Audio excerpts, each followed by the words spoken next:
good day mga boss, madam. Yan, ito yung budget meal natin na camper truck. Tapos abangan niyo yung pagkatapos nito mga boss, madam. Check natin. Tara mga boss, madam, check tayo. Almendras. Checking. Okay. Ito ang low budget. Low budget camper truck.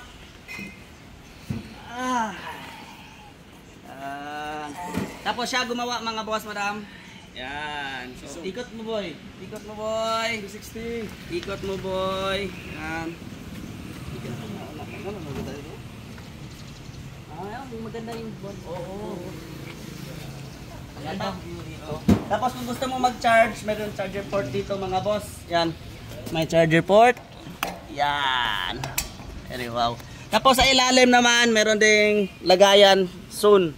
Merong lagayan dyan. So, abangan ninyo mga boss, madam, pag matapos na itong camper truck namin na budget meal lang, low budget edition, Irvin Nation. Ako nga pala si Irvin Lopez Flete, ang sabi palagi ng no bulok, no usok, no leak, Class A unit mga boss, madam. Peace.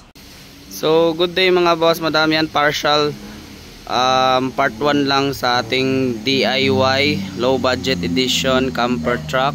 Yan. So, pwedeng merong lagyanan dito sa baba. Yan, pwedeng makahiga dyan.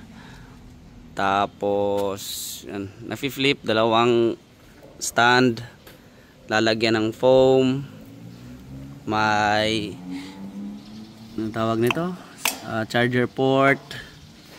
Tapos, lalagyan pa ng mga ilaw.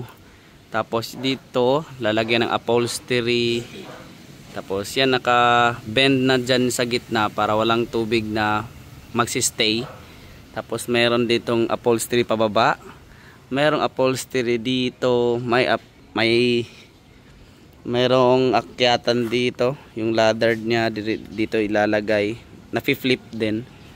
Yan, partial video lang. Abangan nyo lang yung soon. Tapos papakita ko din sa inyo yung unit natin na project truck. Ito yon, nakabaliktad na. Tapos nandun yung unit. Ito yung unit mga boss, madam. Yan, almost done. Ito yung kulay natin. Ito yung D-Flock 4x4 na naka D-Flock, aircon, power steering. Yan, very wow units. So zero bulok din mga boss, madam.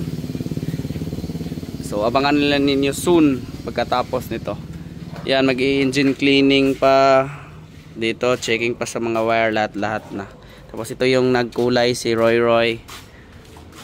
Yan. So yun lang mga boss, madam. Abangan na lang ninyo yung camper truck natin na i-vlog soon kung saan tayo makapunta. Sapa, Ilog. Then yun, low budget edition lang kasi yun nga, wala pa tayong budget na malaki para maging magawa ng camper truck. Ito lang yung nakayanan natin. Pero, yan, nag-iisa lang yan mga boss, madam. Yan. So, abangan lang pagkatapos nito. Peace.